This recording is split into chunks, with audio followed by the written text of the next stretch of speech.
자, 반갑습니다. 학생 여러분들. 자, 오늘은 이제 마지막 단원 미래와 지속 가능한 삶에서 마지막 5단원 미래 지구촌과 삶의 방향에 관해서 수업하도록 하겠습니다. 자, 학습 목표하고 학습 요소 간단하게 읽고 넘어가겠습니다.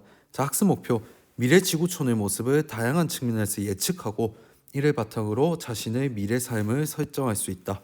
학습 요소 미래 사회, 미래 예측, 세계 시민 이렇게 세 가지. 제가 학습 요소 같은 경우에 키워드를 했죠. 그죠? 키워드. 이렇게 키워드 세 가지 알고 가시면 될 것 같습니다. 자, 오늘은 교과서 276쪽부터 279쪽 배워보도록 하겠습니다. 자, 미래 지구촌과 삶의 방향이라는 소단원 주제인데, 자, 우리가 크게 시간은 과거, 현재, 미래가 있죠. 그죠? 자, 과거, 현재, 미래가 있는데 우리가 과거와 현재는 이미 지나간 시간입니다. 그죠? 바꿀 수 없는 시간인데 우리가 미래 같은 경우에는 다르죠. 과거, 현재랑 예측이 가능하고 어떻게 행동해야 하는지 계획을 짤 수 있습니다. 자, 그렇기 때문에 미래의 지구촌에서 어떠한 일이 일어날지 예측하고 미리 그것을 대비하고 계획하는 일이 중요하다고 볼 수 있습니다. 특히나 현대사회 같은 경우에는 과학의 발전으로 굉장히 변화가 빠르게 일어나고 있죠. 누구도 어떠한 변화가 일어날지 알 수 없습니다. 자, 예를 들어 볼까요? 자, 첫 번째입니다. 우리 스마트폰. 자, 스마트폰 같은 경우에는 이렇게까지나 발전할 거라고 누가 예상이나 했을까요? 그죠? 자, 우리가 옛날 같은 경우에 2G, 흔히 말하면 폴더폰이나 뭐 슬라이드폰 이런 걸 들고 다녔었는데 지금 스마트폰 보면은 스마트폰으로 못하는 게 없죠. 그죠? 은행 업무라든지 일상생활에서 모든 게 가능합니다. 이런 식으로 미래 사회에는 어떠한 식으로 변화가 될지 모르는 겁니다. 자, 그 다음에 우리 전기차입니다. 요즘 핫하죠, 전기차. 자, 전기차 같은 경우에도 과거에는 이제 기름으로만 차가 운행이 됐었는데 요즘에 전기차나 수소차 이런 식으로 새로운 대체 에너지로 운행이 가능한 차량들이 하나둘씩 나오고 있습니다. 그죠? 이처럼 과학의 발전으로 인해 미래 지구촌은 어떠한 모습으로 변화할지 우리가 예측하기가 힘든 상황입니다. 사실. 자, 그래서 여기 나오죠. 그죠? 미래 사회는 더욱더 빠르고 복잡하게 변화합니다. 그렇기 때문에 불확실성이 높을 수밖에 없습니다. 자, 우리 중에서 미래에 어떠한 것이 개발될지, 어떠한 형태로 변화가 될지 아무도 예측을 할 수가 없습니다. 자, 그렇기 때문에 미래 사회에 또한 어떠한 위험이 발생할지도 잘 모르는 일이죠. 그죠? 그래서 미래에 발생할 위험을 미리 예측해서 막고 미래 사회에 유연하게 대응할 필요성이 있습니다. 자, 이게 바로 미래 사회 예측의 필요성입니다. 자, 근데 미래 사회를 예측하는 게 반드시 필요한 이유를 앞에서 설명드렸는데 사실 방금도 말했다시피 미래에 대한 정확한 예측은 사실상 불가능합니다. 왜? 과학적 근거도 부족하고 빠르게 변화하고 굉장히 그렇기 때문에 어떠한 누구도 사실상 정확하게 예측한다는 것은 불가능합니다. 자, 그래서 요즘에 화두되고 있는 게 바로 미래학입니다. 미래학이 발달하고 있는 추세인데 미래학이 뭐냐? 과거 또는 현재의 상황을 바탕으로 미래 사회의 모습을 예측, 그 모델을 제공하는 하나의 독립학문입니다. 자, 미래학 같은 경우에도 그렇듯이 미래에 대한 정확한 예측을 하기는 힘듭니다. 하지만 이 과학의 흐름과 그런 거를 통해서 미래 사회가 어떻게 변화할지 예측은 가능하죠. 그렇게 예측을 해서 대비를 하자라는 공부를 하는 곳이 미래학이라고 생각하시면 되겠습니다. 자, 그러면은 우리가 미래 지구촌은 어떠한 모습으로 변화할지 예측을 해야 하는데 자, 엄청 많은 수많은 미래 사회에 대한 예측이 있겠죠. 자, 크게는 뭐 공통점과 차이점이 있을 거고 자, 현대 사회와 어떠한 공통점이 있는지 또한 현대 사회와 어떤 차이점이 있는지 이런 관점으로도 볼 수 있는 거고 자, 그다음에 낙관적 견해가 있고 비관적 견해가 있겠죠. 낙관적 견해 같은 경우에는 미래 사회는 우리가 좀 더 살기 좋고 편리한 환경으로 변할 것이다 라는 낙관적 견해와 아니다, 조금 더 살기 힘들어지고 훨씬 더 인간이 생존하기 힘든 환경으로 바뀔 것이다 라는 비관적 견해, 이렇게 두 가지 측면도 존재할 수 있겠죠. 이 이외에도 여러 견해로 현재 수많은 미래 사회에 대한 예측은 이루어지고 있습니다. 자, 그러면은 오늘 알아볼 미래 지구촌의 예측 모습은 뭐냐? 세 분야입니다. 정치, 경제, 과학, 환경에서 다양한 측면의 변화가 예상되죠. 미래 지구촌에는. 그래서 정치, 경제, 과학, 환경 이렇게 세 가지 분야에서 미래 지구촌은 어떠한 모습을 형성하고 있을까에 관하여 예측을 해보겠습니다. 자, 첫 번째입니다. 정치, 경제 분야에서 미래 지구촌의 모습입니다. 자, 정치, 경제, 국가 간의 협력 강화가 예상이 됩니다. 자, 협력 강화 같은 경우에는 여기 보시면 자유무역 확대, 국제기구 활동 등 국가 간의 상호 의존성이 높아진다라고 할 수 있겠죠. 자, 우리가 현재 지구촌 같은 경우에는 뭐 교통수단의 발전으로 인해서 일일 생활권이라는 말까지 돌 정도입니다. 교통의 발달으로 인해서 하루만 주면은 거의 못 가는 나라가 없죠. 그죠? 지금 현재 지구 같은 경우에. 자, 이런 식으로 국가 간의 상호 의존성, 이웃 국가인 것처럼 상호 의존성이 높아질 것이다 라고 예측을 할 수 있습니다. 자, 그와 반면에 갈등도 커질 것이다 라고 말하는 사람들도 있겠죠. 갈등도 커질 것이다 라고 예측하는 거죠. 자, 이렇게 보시면은 협력이 강화되면서 상호 의존성이 높아지든 갈등이 커지면서 갈등이 심화되든 두 가지 측면으로 바라볼 수 있는 겁니다. 자, 갈등이 심화되는 것 같은 경우에 어떤 식으로 심화가 되냐? 빈부격차, 문화적 차이, 영토 분쟁 등으로 인하여 갈등이 심화될 것이다 라고 예측하는 사람들이 있습니다. 자, 그러면은 이러한 협력 강화의 예시 두 개와 갈등 심화의 예시 두 가지 한번 더 알아보도록 하겠습니다. 뒤에서. 자, 먼저 협력 강화의 예시입니다. 정치, 경제 분야에서 자유무역, 금융시장 통합 등을 통해 지역 간의 경제적 상호 의존성이 높아진다라는 것을 알 수 있습니다. 자, 우리 지금 무역 같은 경우에는 전 세계가 무역을 하고 있는 추세죠. 전 세계가 무역을 함으로써 경제 성장을 도모하고 있는 추세입니다. 또한 금융시장 통합, 금융시장 통합 같은 경우에는 우리가 해외은행을 이용한다든지 아니면은 해외 기업에서 우리나라 자본에 투자를 한다든지 이런 식으로 지역 간의 경제 상호 의존성이 높아지면서 국가 간의 긴밀한 협력이 강화되는 모습을 알 수 있는 것입니다.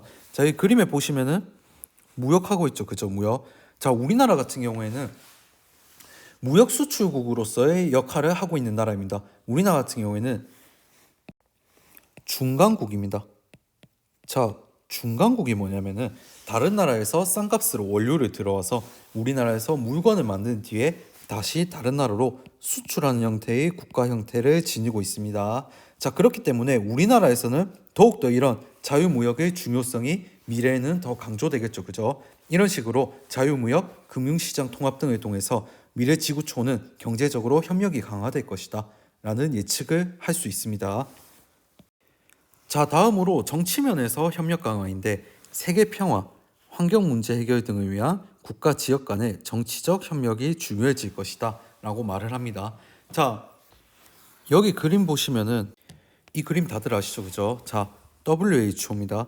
세계보건기구 WHO인데 WHO 같은 경우에는 어떠한 역할을 하냐? 세계보건기구이기 때문에 말 그대로 세계의 모든 건강 등을 담당하고 있는 세계적 규모의 기관이라고 보시면 됩니다.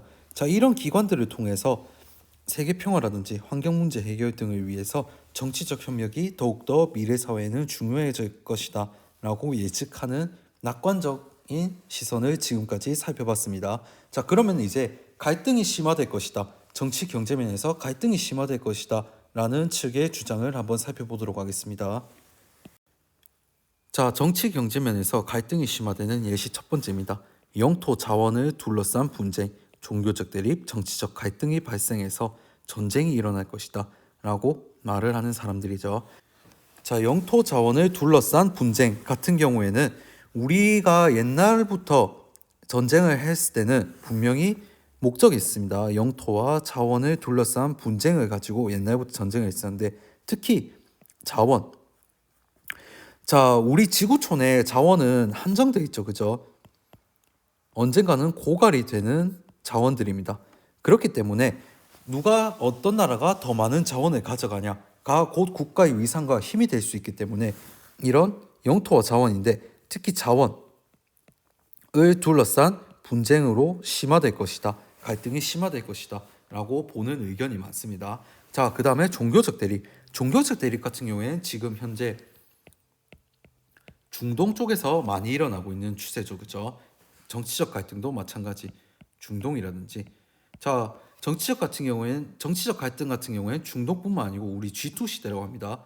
미국과 중국의 전 세계 패권 싸움, 이런 식으로 갈등이 심화되는 모습을 보여줄 것이다 라고 말을 하고 있습니다. 비관론자들은. 자, 여기 사진 보시면 핵이 터지는 모습입니다. 핵. 가상의 모습인데 물론 실제로 찍은 건 아니고. 자, 미래 같은 경우에는 전쟁이 일어나면은 어떤 식으로 이어지냐? 핵전쟁으로 일어날 확률이 굉장히 높아집니다. 자, 그렇기 때문에 갈등이 심화되는 모습이 미래 지구촌에서 나타나게 되면 아마 많은 사람들이 다치거나 피해를 입게 되겠죠. 그죠? 자, 또한 어떤 모습으로 갈등이 심화되냐? 국가 간의 이해관계가 대립하고 양극화가 심화됩니다. 이러한 모습으로 세계 여러 지역에서 다양한 갈등이 발생할 수 있는 겁니다. 자, 국가 간의 이해관계 대립이라는데 예를 들어 보겠습니다. 지금 여기 보시면 얼마 전에 영국이 브렉시트를 선언했죠. 그죠? 자, 브렉시트가 뭐냐면은 영국이 유럽연합 탈퇴를 선언한 단어의 뜻입니다. 브렉시트인데, 자, 브렉시트 같은 경우에는 영국이 유럽연합을 탈퇴한 이유가 굉장히 많겠지만 여러 가지 이해관계가 대립했습니다. 뭐 경제라든지 문화라든지 정치라든지 이런 부분에서 대립으로 인해서 영국이 유럽연합을 탈퇴한 사건인데, 이런 식으로 미래에는 더욱더 국가 간의 이해관계가 대립할 확률이 높다라고 주장하는 겁니다. 또한 양극화 같은 경우에는 뭐 여러 가지가 있겠죠. 우리 전에 정의 단원에서 배웠듯이 경제, 즉 빈부격차로 인하여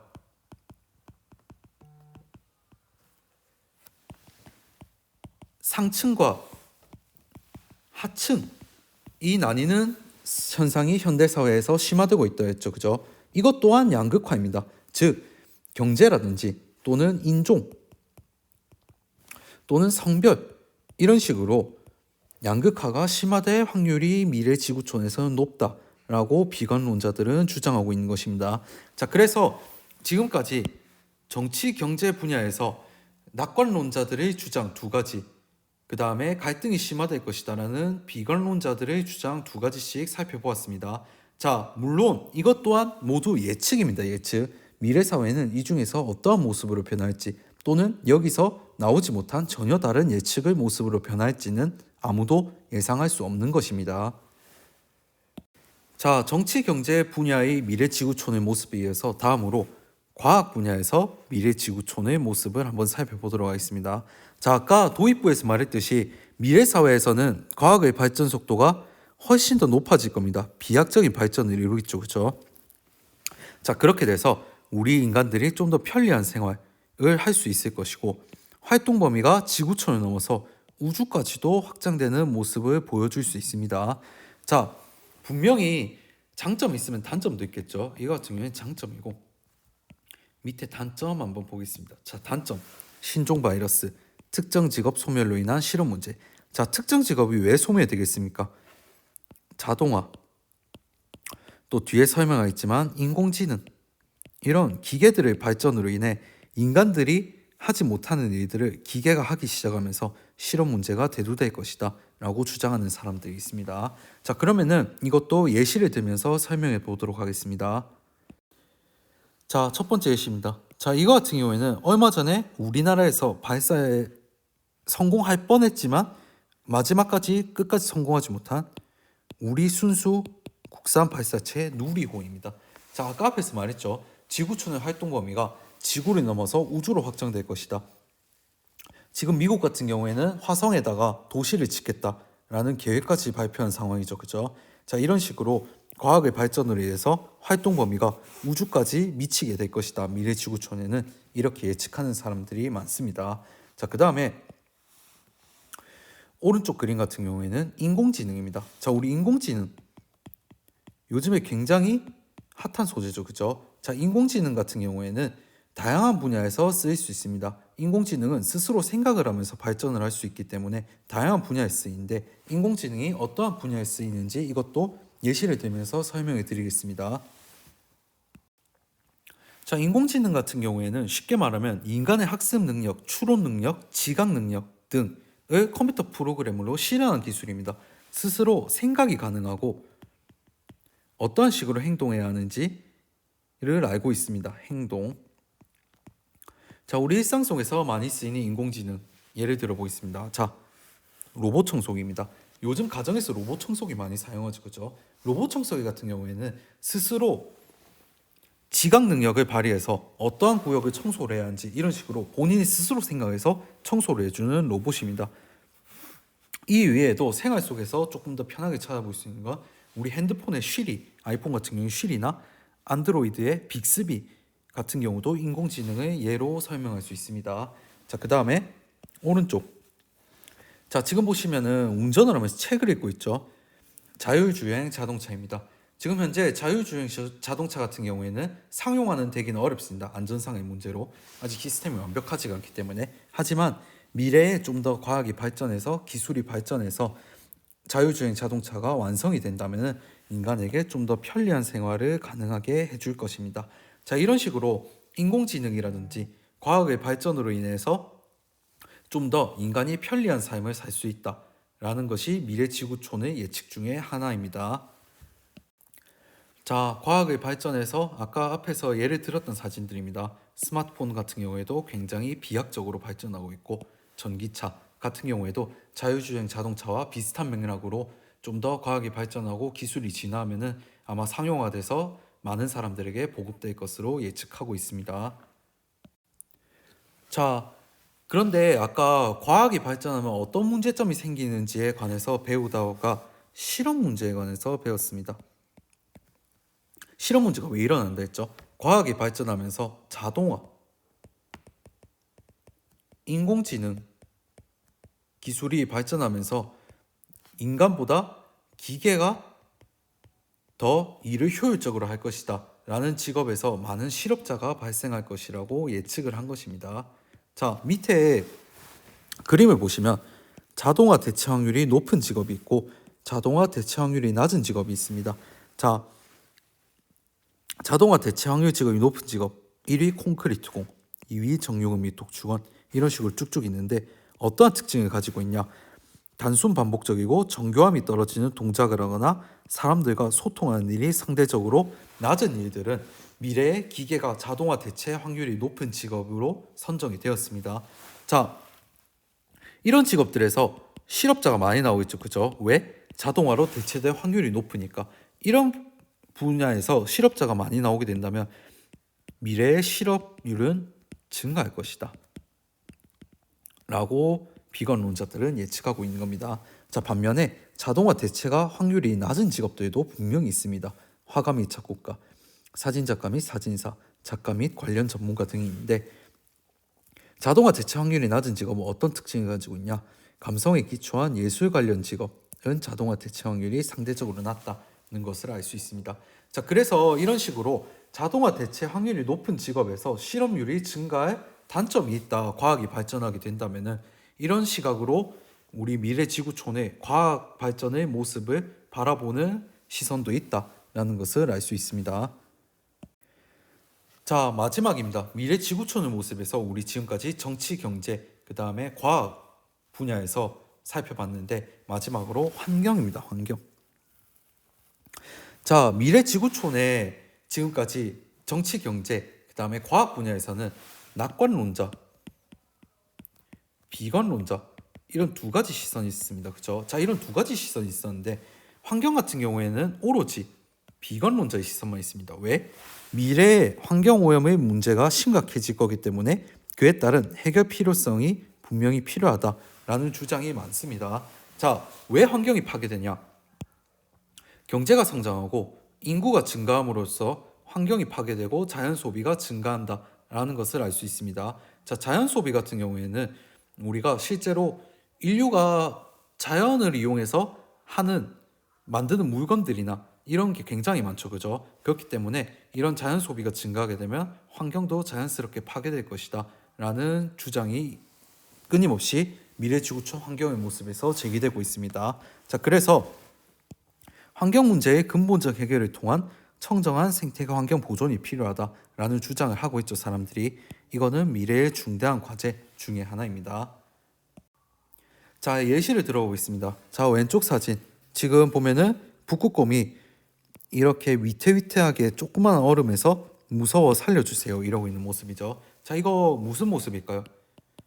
지구 온난화입니다. 그죠? 자, 지구 온난화가 미래 지구촌에서 어떤 문제점을 불러일으킬 수 있냐? 지구 온난화는 말 그대로 얼음이 녹아서 해수면이 높아지는 현상을 의미합니다. 이렇게 해수면이 점점 높아지다 보면 많은 땅들이 해수면을 가라앉게 되겠죠. 그죠? 그러면은 점점 인류가 살게 될 수 있는 땅이 줄어들고 지구의 온도 또한 높아지는 안 좋은 현상을 초래하게 됩니다. 이런 환경 오염 때문에 지구 온난화가 가속화되면서 좀 더 인류에게 해를 끼칠 수 있는 환경이 조성될 수도 있는 것입니다. 자, 그 다음에 아마존 벌목입니다. 벌목인데, 자, 우리 벌목 같은 경우에는 나무를 베는 거죠. 그죠? 자, 나무를 베게 되면은 나무가 어떤 역할을 하냐면은 이산화탄소를 흡수해서 산소를 만들어주는 역할을 합니다. 자, 그런데 이런 나무가 줄어들면은 어떤 문제점이 발생하겠습니까? 네, 이산화탄소는 점점 늘어나고 산소는 점점 더 줄어드는 대기 질이 나빠진다고 볼 수 있습니다. 즉 공기가 나빠지겠죠. 그죠? 이런 식으로 공기가 나빠지게 되면 많은 사람들이 호흡기라든지 그런 부분에서 문제가 발생할 수 있겠죠. 그죠? 자, 그래서 이런 식으로 미래 지구촌에서는 환경 오염에 대비할 수 있는 방안들을 만들어야 한다라고 주장을 하는 것입니다. 미래 지구촌에서 환경 분야에서는. 자, 그래서 우리 지금까지 미래 지구촌에 관하여 예측해 봤습니다. 정치, 경제, 그 다음에 과학, 환경 측면에서 미래 지구촌을 예측을 해봤는데, 자, 그러면은 이러한 미래 사회, 미래 지구촌에게 필요한 개인의 노력은 어떤 것이 있냐? 마지막으로 살펴보겠습니다. 자, 개인의 노력 첫 번째입니다. 올바른 인성과 가치관을 키우기 위한 노력. 자, 올바른 인성과 가치관이 왜 미래 사회에 필요하냐? 산업화, 도시화, 정보화 등으로 인해 공동체 의식이 점점 저하되고 있습니다. 자, 공동체 의식이 저하되면서 서로 간의 경쟁으로 자신만의 이익을 생각하는 이기주의가 늘어나고 있는 추세입니다. 그죠? 자, 현대 사회는 경쟁이 굉장히 치열합니다. 그죠? 뭐 우리 학생들 같은 경우에는 대학교를 들어가기 위해서 경쟁을 해야 할 경우도 있을 거고, 또 나중에 사회에 나가면은 좋은 직장이라든지 원하는 직장을 얻기 위해서 경쟁을 할 때도 있을 겁니다. 이러한 서로 간의 경쟁으로 공동체 의식이 저하되고 이기주의가 늘어나고 있는 상황입니다. 미래 사회에 가면은 훨씬 더 하겠죠, 지금보다. 그죠? 자, 그래서 요즘에 어떠한 현상도 일어나고 있냐? 직장이나 학교라든지 공동체의 구성원 간의 소통, 화합을 이룰 수 있는 역량을 지닌 사람을 요구하는 추세 또한 늘어나고 있습니다. 자, 그래서 미래 사회에 필요한 개인의 노력, 올바른 인성과 가치관을 키우기 위한 노력을 해야 한다라는 것을 알 수 있습니다. 첫 번째로. 자, 앞에서 공동체에서 구성원 간의 화합을 이룰 수 있는 인재를 필요로 한다. 그런 역량을 필요로 하는 사람을 뽑는다고 많이 말을 했었는데, 자, 예를 한번 들어보겠습니다. 자, 우리나라에서 제일 좋다고 알려져 있는 서울대학교의 마지막 파트에 보시면 사회적 약자에 대한 배려심과 공동체 의식을 가진 학생, 이런 파트가 있는데, 여기 보시면 배려심, 공동체 의식 있죠. 이런 식으로 미래 사회에서 공동체에서는 공동체 의식을 가진 사람을, 좀 더 그런 역량을 가진 사람을 좋아할 것이다 또는 선택할 것이다 라는 것을 알 수 있는 것입니다. 자, 두 번째입니다. 이제 미래 사회에 필요한 개인 노력에서 세계 시민으로서 공동체 의식을 확립해야 한다라는 것을 알 수 있습니다. 자, 미래 지구촌 같은 경우에는 서로 하나의 유기체로 연결되는 공동체 성격을 지니고 있습니다. 네, 아까 말했듯이 일일 생활권이라 할 정도로 이제 다른 나라로 가는 것이 좀 더 편리해졌죠. 교통의 발달로 인해서. 그래서 서로 하나의 유기체로 연결되는 공동체 성격을 미래 지구촌에서는 지니게 되는 것입니다. 그래서 지구촌이 하나가 되어 세계 곳곳에서 발생하는 다양한 문제, 갈등 해결을 위해 적극적으로 노력할 필요가 있는 것입니다.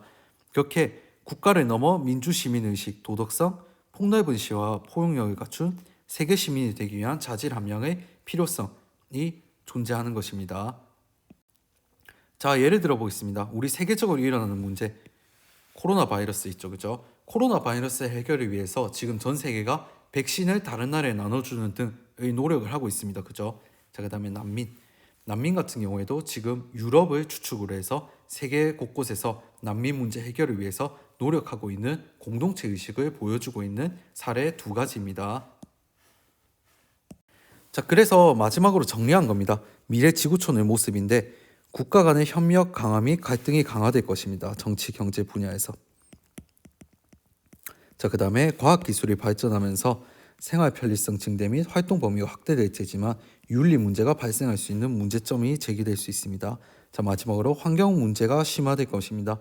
환경 문제가 해결되지 않으면 지구촌 생태 환경이 악화되고 생물종의 다양성이 감소하게 될 것입니다. 자, 그래서 미래 삶을 위해서 우리는 어떤 준비를 해야 하냐? 올바른 인성과 가치관을 정립하고 세계 시민으로서 공동체 의식을 함양해야 한다라는 것을 이번 수업 시간에 배웠습니다.